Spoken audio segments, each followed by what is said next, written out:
मनमोहन सिंह का जन्म पाकिस्तान के गाह नाम के इस गांव में हुआ, जिसे विभाजन के समय उन्होंने छोड़ा।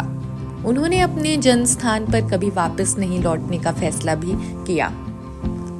ये इसलिए क्योंकि विभाजन की यादें बहुत ही कष्टप्रद थी। बावजूद इसके उनका योगदान और विरासत आज भी गांव के लोगों में जीवित रहा। सिंह ने अपने पैतृक गांव की भलाई के लिए चुपचाप कई दफा मदद भी की थी, जैसे पानी की आपूर्ति व्यवस्था और सौर ऊर्जा की स्थापना। गांव में उनका नाम हमेशा गर्व और सम्मान के साथ लिया जाएगा और उनकी यादें उन लोगों के दिलों में भी हमेशा रहेगी जो कभी उनके साथ बड़े हुए थे। मनमोहन सिंह, उनकी यादें गांव में आज भी ताजगी के साथ जिंदा है। उन्होंने कभी अपने घर नहीं लौटने का निर्णय तो किया। विभाजन उनकी यादों में दर्द भरा है। उनकी यात्रा और योगदान ने ये साबित किया है कि अच्छाई और दया समय और सीमा को भी पार कर सकती है। आज भी गांव के लोग उन्हें मोहना जी के रूप में याद करते हैं। ये वो प्रधानमंत्री हैं जो पाकिस्तान कभी नहीं लौटे। मनमोहन सिंह भारत के 13वें प्रधानमंत्री। उनका जन्म 26 सितंबर 1932 को पाकिस्तान के इस गाँव में हुआ। ये गांव आज भी उनकी यादों से महकता है। हालांकि सिंह ने कभी इस गांव की ओर रुख नहीं किया। विभाजन के समय पाकिस्तान से भारत आकर बसे सिंह के लिए गांव और उनके दर्दनाक यादें एक कभी न मिटने वाली छाया की तरह है। जब मनप्रीत सिंह बादल ने सिंह से पूछा कि वो कभी अपने जन्म स्थान क्यों नहीं लौटे, तो सिंह ने कहा, यादें बहुत कड़वी हैं। विभाजन के समय गांव में जो हिंसा और नफरत फैली, उनकी यादें सिंह के दिल में हमेशा के लिए बस गई। I hope in any fair trial I will be able to establish my total innocence. लेकिन उनके बिना कहे योगदान ने गांव के लोगों में उनके लिए विशेष स्थान बना लिया। सिंह के प्रधानमंत्री बनने के बाद गांव के लोग उनके लिए एक तरह से गर्व महसूस करते थे। एक बार आए थे, जब मतलब एमपी बने थे ना, एक बार यहाँ पे आए थे झांकी मारने, अपना देख के चले गए थे। ये अपने हाँ यहीं रहते थे, साथ में स्कूल था, वहाँ पे पढ़ते थे।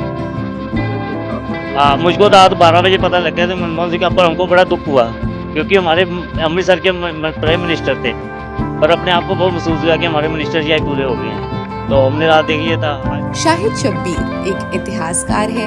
उन्होंने गांव के दौरे पर कहा कि यहाँ के लोग सिंह को बहुत सम्मान देते हैं। गांव का ये पुराना गांव आज भी अपने भीतर उस लड़के की यादों को संजोए हुए है जिसने अपनी कठिनाइयों के बावजूद महानता हासिल की। गांव के विद्यालय में सिंह की बचपन की पढ़ाई के रिकॉर्ड्स आज भी संरक्षित हैं और वहाँ के शिक्षक बच्चों को प्रेरित करने के लिए उनकी कहानी सुनाते हैं। सिंह के पुराने दोस्त जैसे मोहम्मद अशरफ, जो आज भी उन्हें मोहना जी के नाम से पुकारते हैं, उनकी यादों को संजोए बताते हैं कि बचपन में वे कई बार एक साथ स्कूल जाते थे और बेरियों को लेकर झगड़ते थे। पाकिस्तान सरकार ने 2005 में गांव को एक आदर्श गांव बनाने की योजना बनाई थी और प्राथमिक विद्यालय का नाम मनमोहन सिंह के नाम पर रखने का प्रस्ताव भी था। हालांकि वो कभी पूरा नहीं हुआ। फिर भी सिंह ने चुपचाप गांव के विकास के लिए कई कदम उठाए, जैसे कि जल आपूर्ति की व्यवस्था, सौर ऊर्जा की रोशनी पहुंचाना और स्कूलों के निर्माण में कई दफा मदद भी की। मनमोहन सिंह का गांव से जुड़ा ये संबंध मिसाल बनकर ये दिखाता है कि कैसे व्यक्तिगत और राजनीतिक मतभेदों के बावजूद एक व्यक्ति का योगदान और उसकी अच्छाई लोगों के दिलों में हमेशा जिंदा रहती है। प्रधानमंत्री बनने के बाद मनमोहन सिंह ने पाकिस्तान के तत्कालीन राष्ट्रपति परवेज मुशर्रफ को एक पत्र लिखा था, जिसमें गांव के विकास का अनुरोध किया गया। मुशर्रफ ने पंजाब के सीएम चौधरी परवेज इलाही को तत्काल कार्रवाई करने का निर्देश दिया था। पत्रकार नबील अनवर धक्कू ने कहा कि इलाही की सरकार ने गांव को एक आदर्श गांव घोषित किया और कई परियोजनाओं की घोषणा की, जिसमें एक लड़कों का हाई स्कूल, महिलाओं के लिए व्यावसायिक प्रशिक्षण संस्थान और एक ब्लैक टॉप सड़क शामिल है।